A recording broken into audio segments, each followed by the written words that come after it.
Ok, on est le 20 juin 1975. Un film au tournage absolument chaotique débarque dans les salles de cinéma américaines. Ce film, au scénario assez simple, raconte l'histoire d'un grand requin blanc qui s'attaque aux touristes d'une station balnéaire. Alors, son réalisateur, très peu connu du grand public à l'époque, ne s'attend pas du tout à ce que son film va devenir. Bon, vous l'avez vu dans le titre, ce film s'appelle Les Dents de la Mer.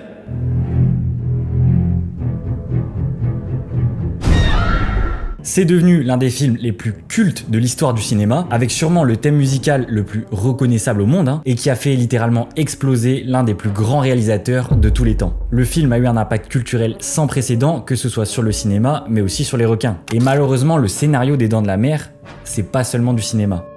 Cette histoire est véritablement inspirée de tragiques événements qui ont terrorisé l'ensemble des États-Unis plusieurs années avant la sortie du film. Laissez-moi vous raconter l'histoire terrifiante qui a inspiré Les Dents de la Mer.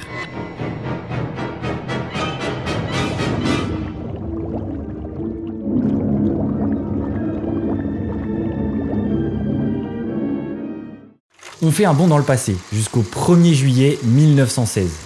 On est à Beach Haven, une petite ville balnéaire située sur l'île de Long Beach dans le New Jersey. La ville est connue pour être un endroit hyper prisé des touristes, notamment pour ses plages magnifiques. Il est 17 h. Charles Vincent, un jeune courtier de 23 ans, arrive à Beach Haven en train depuis la ville de Philadelphie en Pennsylvanie. Il vient avec toute sa famille, c'est-à-dire leur père, ses sœurs et leurs chiens. Ils viennent ici pour échapper à la chaleur atroce de la ville, à la canicule en fait. Tous les gens qui vivent en ville en période de canicule savent de quoi je parle. Et ils viennent aussi pour célébrer le premier week-end des vacances. Alors que son père et ses sœurs se rendent à l'hôtel de Ingleside pour s'installer et décharger leurs valises, classique, Charles lui, il se rend sur la plage pour découvrir un peu les lieux et pour promener leurs chiens. Il faut savoir que Charles, c'est un gars qui est aimé de tout le monde. C'est un BG, extraverti, athlétique. Il fait partie de l'équipe de golf et de l'équipe de baseball de sa fac. Il a d'excellentes notes, bref, c'est le mec populaire. Et donc Charles se balade le long de la plage avec le chien. Mais il fait tellement chaud qu'évidemment Charles, comme n'importe qui, il veut se baigner. Il est 18 h et Charles entre dans l'eau. Première baignade des vacances, il vit sa meilleure vie. Il nage, on l'arrête plus. Il est à une 50aine de mètres du rivage et il se dit qu'il s'est assez rafraîchi. Il décide donc de faire demi-tour pour rejoindre sa famille à l'hôtel. Mais alors qu'il est à une 15aine de mètres du rivage, une forme sort de l'eau. Une forme qui commence à se rapprocher de Charles. Qui se rapproche de plus en plus vite. Quand d'un coup, il sent une énorme pression le soulever au niveau des jambes. Comme si un énorme taureau venait de le charger à pleine vitesse sous l'eau. Charles vient d'être attaqué aux jambes par un requin. Mais Charles, je vous l'ai dit, c'est un sportif, il est très athlétique, il va pas se laisser faire. Il se débat comme un fou. Mais il a beau se débattre, le requin, lui, il lâche rien. Charles se met à crier de toutes ses forces. Mais les baigneurs, eux, évidemment, ils pensent qu'il appelle juste son chien. Jusqu'à ce que tout le monde comprenne que Charles se fait attaquer. Alexander Ott, un sauveteur présent sur la plage, fonce pour sauver Charles. Et Alexander Ott, c'est un ancien membre de l'équipe olympique de natation des États-Unis. Donc il trace et il arrive très vite au niveau de Charles. Alexander comprend vite la situation, donc il tire Charles de toutes ses forces pour que le requin lâche. Il continue de se débattre comme un fou et nage toujours vers la plage avec l'aide d'Alexander. Sauf que le requin, lui non plus, a pas l'air décidé à abandonner. Les témoins ce jour-là ont affirmé que le requin n'a pas lâché Charles jusqu'au rivage. Il a fini par lâcher prise et faire demi-tour seulement quand il n'y avait plus assez d'eau, quand il avait plus le choix quoi. En le sortant de l'eau, Alexander et toutes les personnes autour qui étaient là pour aider se rendent compte que la jambe gauche de Charles est complètement charpie. Il reste vraiment plus grand chose de sa cuisse. Charles est transporté en urgence sur le bureau du directeur de l'hôtel en attendant les secours. Son père Eugène, par chance, est médecin, donc il fait tout ce qu'il peut pour sauver la vie de son fils. Mais Charles perd beaucoup trop de sang. Il finit par perdre la vie des suites de ses blessures à 18 h 45.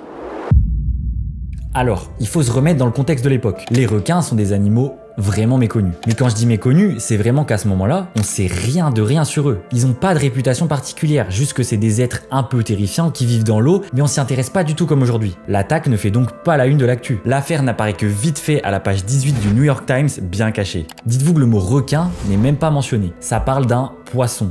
Et beaucoup de gens sont carrément sceptiques concernant cette attaque. Pour la grande majorité, franchement, il n'y a rien à craindre. Les plages doivent rester ouvertes, c'est qu'une attaque de poisson ou je sais pas quoi, pas besoin de les fermer. Mais tout ça, ça va changer d'ici très peu de temps. On est le 6 juillet, soit 5 jours après l'attaque de Charles Vincent. Cette fois-ci, on est à Spring Lake. C'est une toute petite ville située à 72 km au nord de Beach Haven. Le temps est toujours aussi magnifique. Il fait très beau et surtout très chaud. C'est l'été, donc temps idéal pour se baigner. Surtout sur la côte des États-Unis, les gars, les plages, ça a l'air magnifique, ça donne trop envie. Charles Breuder, encore un Charles, ouais, est un jeune Suisse de 27 ans. Il est venu de la Suisse pour vivre le fameux rêve américain. Et il a directement trouvé un taf dans l'hôtellerie en tant que groom. Alors, on n'en voit plus tellement aujourd'hui, mais vous savez, des grooms, c'est ceux qui sont dans les hôtels habillés en rouge avec un chapeau, qui vous accueillent, qui prennent vos bagages, etc. Mais bref, Charles est groom à l'Essex et Sussex Hotel. C'est un bête d'hôtel à Spring Lake. Et évidemment, sur sa pause de midi, il fait super chaud, il est dans un hôtel en bord de mer, qu'est-ce qu'il fait ? Il va se baigner. C'est un excellent nageur. Il adore ça. Il nage, il va très loin. Et souvent, au-delà de la zone de surveillance et des bouées de sécurité. Il est à peu près à une centaine de mètres du rivage. Alors, franchement, le gars est chaud. Perso, je ne vais jamais jusque-là, je sais pas vous. Et donc, il est là. L'eau est calme. Mais d'un coup, il sent une pression monstrueuse sur sa jambe gauche et il se fait happer sous l'eau. Il a à peine le temps de remonter que cette pression revient, mais cette fois-ci sur sa jambe droite. L'eau autour de lui devient petit à petit entièrement rouge.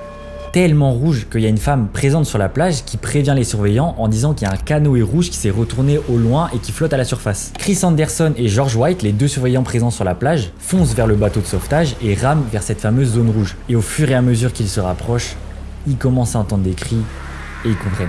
Ils se rendent compte que c'est pas du tout un canoë, mais que c'est Charles. Alors les deux surveillants, aucune hésitation, ils le hissent directement sur le bateau pour le sauver. Et au moment où ils le soulèvent, au vu du bonhomme, ils sont hyper étonnés de sa légèreté. Le gars pèse rien quoi, jusqu'à ce qu'ils comprennent et qu'ils se rendent compte que les deux jambes de Charles ont été arrachées par le requin. Les sauveteurs rament aussi vite qu'ils peuvent pour le ramener, mais il perd tellement de sang qu'il meurt d'une hémorragie sur le bateau. Et alors, il y a un truc que j'ai oublié de vous dire, c'est que ce jour-là, la plage était blindée. Il y a des centaines de personnes qui sont là. Et donc forcément, la vue du corps a créé une énorme vague de panique. Et selon les témoignages de l'époque, beaucoup de personnes se sont évanouies en voyant les blessures complètement irréelles de Charles. C'est un carnage. Les conclusions du docteur Schoffer, celui qui est responsable de l'autopsie du corps de Charles, sont claires et nettes. C'est un requin qui est responsable de l'attaque. Mais quand même, il y a beaucoup d'experts qui restent sceptiques. Pour eux, un requin ne peut pas infliger de telles blessures. C'est impossible. Certains parlent d'une tortue géante et d'autres d'un énorme maquereau. C'est pour vous dire à quel point à l'époque, une attaque de requin, ça se peut pas, ça n'existe pas. Mais quand même, cette deuxième attaque connaît une grande couverture médiatique. L'affaire fait la une partout. Cette fois-ci, l'attaque fait la première page du New York Times. Et la peur commence à s'installer. Et certains experts commencent à faire le lien avec l'attaque de Charles Vincent qui a eu lieu 5 jours plus tôt. Et si c'était le même requin? Et donc là, vous vous en doutez après ça, la rumeur d'un requin tueur commence à s'ébruiter. Et donc, beaucoup de parents commencent à interdire leurs enfants d'aller se baigner, les gens évitent carrément les plages et se dirigent plutôt vers les piscines, et la baisse de fréquentation des touristes est catastrophique. L'État du New Jersey estime les pertes à plus de 250 000 $. Alors je sais, vous allez me dire, mais c'est pas grand chose pour un État. Non les gars, c'est 250 000 $ en 1916. Avec l'inflation, aujourd'hui, ça représente plus de 7 millions de dollars. À cette époque-là, c'est une somme astronomique. Anecdote, dites-vous qu'à l'époque, les gens sont tellement parano qu'un jour, une nageuse a crié dans l'eau, donc panique totale, plage évacuée, mouvement de foule, alors que cette nageuse avait juste une crampe. Et pire, par peur d'aller dans l'eau, les gens le regardaient se noyer. Peut-être apprendre à doser un peu. Voilà, donc les autorités commencent à mettre en place des mesures pour protéger la population. Notamment des grosses barrières grillagées qui sont installées autour des zones de baignade et tout le long de la côte. Et là on peut se dire ça y est, c'est fini, il n'y aura plus d'attaque, ça peut pas être pire. Et pourtant, ce qui va se passer ensuite va encore élever la panique à un autre niveau. Vient le 12 juillet à Matawan, soit 6 jours après l'attaque de Spring Lake. Matawan, c'est une petite ville tranquille située à 45 km au nord de Spring Lake. Mais la spécificité de cette ville, c'est que cette fois-ci, on n'est pas sur une station balnéaire. T'as accès à aucune plage avant plusieurs kilomètres. Donc Matawan, ils sont loin de toute l'hystérie et de la paranoïa autour des requins. Ici, les gens se baignent dans la crique. C'est un point d'eau où les gens vont se baigner à Matawan. Et l'eau de la crique, c'est de l'eau douce. Pas de l'eau salée, donc il y a zéro chance d'y voir un requin, non? Au matin de ce 12 juillet, Thomas Cottrell, un ancien capitaine à la retraite, fait sa petite balade quotidienne. Et comme chaque matin, il traverse le pont qui surplombe la crique. Mais au moment de traverser, il aperçoit une forme gigantesque dans l'eau. Et plus cette forme se rapproche, moins il en croit ses yeux. Thomas est formel, il en est sûr. Ce qu'il est en train de voir nager là dans la crique, c'est un requin. Il estime sa taille à 8 pieds, donc environ 2,50 m. Il court prévenir les autorités locales mais je pense que vous le voyez venir, la police le croit pas. Il va même jusqu'à courir en ville pour prévenir tout le monde. Mais pareil, personne l'écoute, les gens vont juste se dire que c'est un vieux fou, un vieux menteur. L'ancien, le pauvre, c'est Usopp. Un requin dans la crique, dans une rivière.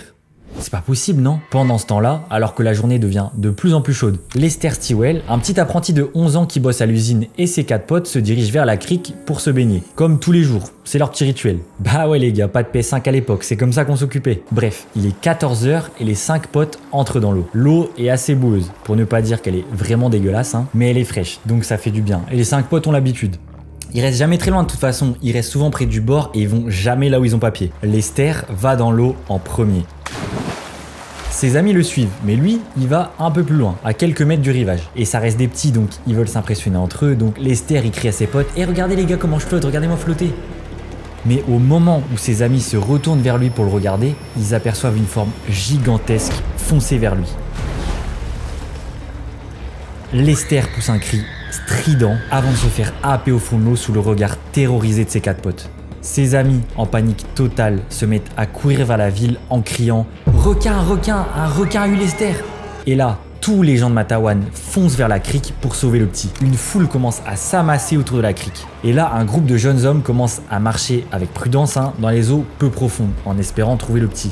Et l'un d'entre eux, un jeune tailleur qui s'appelle Stanley Fisher, est très courageux. Parce que lui, il va plus loin que les autres et il commence à nager dans les eaux un peu profondes. Les parents de Lester sont dans la foule, en train de prier pour espérer revoir leur fils. Mettez-vous à la place des parents là, je préfère même pas imaginer. Stanley plonge et reste longtemps dans l'eau. L'attente est interminable, mais quand Stanley refait surface, tout le village assiste à une scène d'horreur. Il pousse un hurlement qu'on peut entendre à l'autre bout de la crique. Le requin l'a attrapé. Stanley est projeté dans tous les sens, comme un jouet, mais il se laisse pas faire. Il donne tout ce qu'il a. Il envoie plusieurs coups de poing, plusieurs coups de pied, mais évidemment, le requin ne lâche rien. Alors plusieurs villageois foncent pour l'aider à bord d'une barque. Ils frappent tous le requin à plusieurs reprises avec des rames. Et après une lutte interminable, le requin finit enfin par lâcher et disparaît sous l'eau. Et quand ils sortent Stanley de l'eau, c'est l'horreur. Il ne reste presque rien de sa cuisse droite. Il est transporté d'urgence jusqu'au médecin de Matawan. Le médecin estime que 5 kilos de chair ont été arrachés.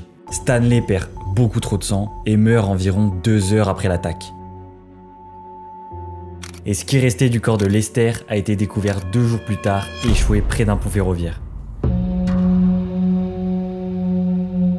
Après toutes ces attaques, je pense que vous en doutez, le pays tout entier est terrifié. Mais quand je vous dis tout entier, c'est tout entier. Les États-Unis tombent dans ce qu'on appelle la crise du requin. Les Américains ne parlent plus que de ça. Plus personne ne veut mettre un pied dans l'eau. En particulier sur l'ensemble de la côte Est, c'est la panique totale. En fait, c'est en grosse partie à ce moment-là que la peur du requin est née. Et le moment où cette affaire prend une ampleur sans précédent, c'est quand le président des États-Unis en personne, Woodrow Wilson, organise une réunion au sommet pour trouver une solution. Une solution pour trouver la bête et mettre fin au massacre. Des primes vont être distribuées pour capturer le requin. Le Washington Post titre même en première page « La guerre des États-Unis contre les requins ». Et c'est ainsi que va débuter ce que beaucoup considèrent encore comme la plus grande chasse à l'animal de l'histoire. Et là, ça devient n'importe quoi. Tout le monde s'improvise chasseur de requins. Ça utilise des techniques classiques de pêche, évidemment, donc à la ligne, au filet, mais aussi et surtout, vous connaissez les États-Unis. Quelle technique selon vous ils vont beaucoup utiliser? Oui, ça tire directement au fusil. Ouais, le gros canoncier dans l'eau. Et attention, il y a un step au-dessus encore. Certains n'hésiteront pas à utiliser, attention, de la dynamite. Vraiment fascinant les États-Unis. À Matawan particulièrement, c'est de la folie. C'est plus une chasse à l'animal, c'est une quête de vengeance de zinzin. Tous les coins d'eau sont dynamités, ça bombarde de partout, mais sans grand succès. Étonnant. Sauf que, parmi tous ces chasseurs sans XP là, personne ne se demande quelle espèce pourrait faire ça, quelle taille fait le requin, est-ce qu'il y en a qu'un? Bref, les gens sont juste aveuglés par la quête de vengeance ou l'argent de la récompense. Alors évidemment, il y a eu de très nombreux requins capturés. Plusieurs pêcheurs affirment avoir capturé le mangeur d'hommes. Dans les jours qui ont suivi les attaques, il y a eu un requin bleu qui était capturé à Long Branch, une ville située entre Spring Lake et Matawan. Et vous vous souvenez de Thomas Cottrell, celui qui avait vu le requin dans la crique à Matawan là? Bah il a capturé un requin gris dans l'ouverture de la crique et il affirme que c'est lui l'auteur des attaques. Mais qui croire? Vous imaginez bien, on est en 1916, niveau technologie, y a rien. Analyse ADN, technique de recherche, etc. Y a rien. En tout cas, pas grand chose comparé à aujourd'hui. Et les chercheurs, ils arrivent pas à se mettre d'accord sur l'espèce responsable. Est-ce que c'est un requin tigre, un requin bulldog, un requin marteau? Et je sais, il y a une espèce que j'ai pas citée jusqu'à maintenant et à laquelle vous avez tout de suite pensé. Bah attendez un peu. 2 jours après la dernière attaque, Michael Schlesser, un taxidermiste et dompteur de lions, ouais, le mec est en tout terrain quoi. Bref, ce gars capture un requin au large de South Amboy. C'est à 11 km au nord de Matawan, donc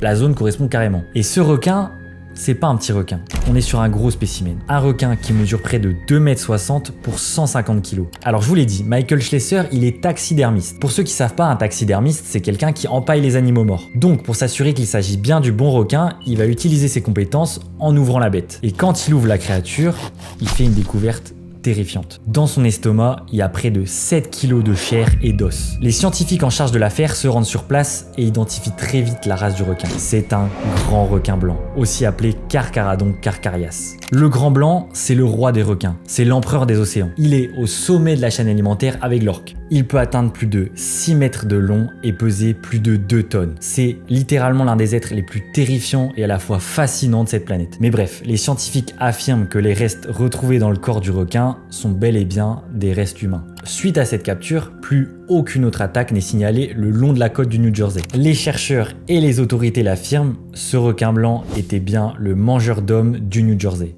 Sauf que, vous vous en doutez, 100 ans après l'affaire, les conclusions sont plus les mêmes. Vous avez sûrement compris vous-même, il y a des trucs qui vont pas. La théorie d'un grand requin blanc vagabond tueur en série est remise en cause depuis longtemps. Beaucoup de spécialistes estiment que ces attaques ont été faites par plusieurs requins. En plus, et c'est là où certains d'entre vous ont dû le comprendre, les attaques de Matawan ont eu lieu en eau douce. Et le requin blanc est une espèce qui n'est pas censée nager et survivre en eau douce. Le responsable des attaques de Matawan serait plutôt un requin bulldog, qui est une espèce qui est réputée pour être agressive, qui évolue aussi bien en eau salée qu'en eau douce. Et selon Richard Ellis, un biologiste marin réputé aux États-Unis, 3 espèces de requins pourraient être impliquées dans ces attaques. Le grand requin blanc, le requin bulldog et dans une moindre mesure, le requin tigre. Voilà, en tout cas, toute cette affaire va avoir un impact sans précédent sur les requins et leur réputation. C'est à partir de ce moment-là qu'on va s'y intéresser vraiment, que ce soit dans la sphère scientifique, mais aussi dans la sphère culturelle, puisque cette affaire va inspirer en partie l'une des œuvres les plus cultes de l'histoire. On fait un bond dans le temps jusqu'en 1971. Peter Benchley, un jeune écrivain, présente un projet à la maison d'édition américaine Doubleday. Peter, il est passionné des requins. Et le projet qu'il présente, c'est un livre. Un livre inspiré de plusieurs faits divers en rapport avec les requins, dont les attaques de 1916. Ce projet s'appelle Jaws. En français, ça donne Les Dents de la Mer. L'histoire d'un grand requin blanc qui terrorise les habitants d'une petite ville de l'État de New York avant d'être pourchassé par 3 hommes. Quint, un vieux pêcheur, Brody, le chef de la police locale, et Hooper, un jeune océanographe. Ça doit déjà vous dire quelque chose. Le roman Les Dents de la Mer est publié en février 1974. Et niveau critique, bah c'est pas fou, hein, vraiment pas. C'est très mitigé même. Donc on pourrait se dire critique mitigée, succès mitigé. Bah pas du tout, tout l'inverse les gars. Le livre explose. Il reste sur la liste des best-sellers, donc les livres les mieux vendus, pendant 44 semaines. Il se vend à plus de 9,5 millions d'exemplaires aux États-Unis et 20 millions dans le monde, ce qui en fait à l'époque l'un des plus grands livres à succès. Et un livre avec un tel succès, forcément les gars, ça intéresse l'industrie du cinéma. Alors les producteurs David Brown et Richard Zanuck se disent let's go et ils rachètent les droits du livre pour 175 000 $ plus 25 000 $ pour que Peter Benchley écrive lui-même le scénario du film. D'ailleurs, anecdote, Peter Benchley apparaît dans le film, à ce moment-là, attention ça va être là, pause, c'est lui là. Et pour réaliser ce film, il mise sur un jeune inconnu, un gars de 27 ans qui débute dans le milieu, un certain Steven Spielberg. Et je pense que beaucoup d'entre vous le savent, mais le tournage du film, c'est une catastrophe. Un fiasco, le chaos, des conditions météo atroces, les robots requins qui marchent pas, une grève des acteurs, un budget initial multiplié par 2 à cause de tout ça, dinguerie sur dinguerie. Franchement, rien ne va et le film n'aurait jamais dû voir le jour. Mais le film finit quand même par sortir le 20 juin 1975. Les producteurs et surtout Steven Spielberg ne sont pas du tout sereins. Sauf que vous, la suite, bah vous la connaissez.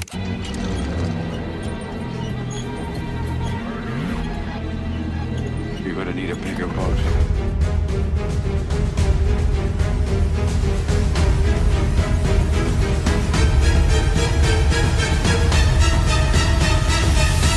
Les Dents de la Mer, c'est un succès sans précédent. C'est un raz-de-marée le film. Tout le monde va au cinéma pour le voir. Il rapporte plus de 470 millions de dollars de recettes pour un budget d'à peine 9 millions de dollars. Je sais pas si vous imaginez, ce qui en fait à l'époque le plus grand succès cinématographique de tous les temps.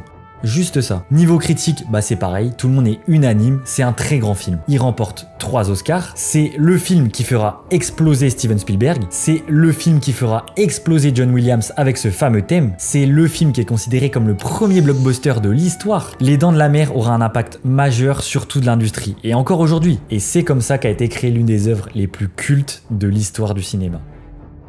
Il y a quand même quelque chose que je tiens à dire. Les attaques de 1916, ça reste un cas isolé. Tellement isolé que l'affaire a eu lieu il y a plus de 100 ans et on en parle encore aujourd'hui comme l'une des séries d'attaques les plus meurtrières de l'histoire. Mais l'impact qu'a eu cette affaire et les Dents de la Mer sur les requins est terrible. Et je pense que vous le savez. En 2000, Peter Benchley, donc l'auteur du roman lui-même, a confié qu'il regrettait avoir écrit ce livre. Pareil pour Steven Spielberg qui a déclaré pour la BBC. That's one of the things I still fear.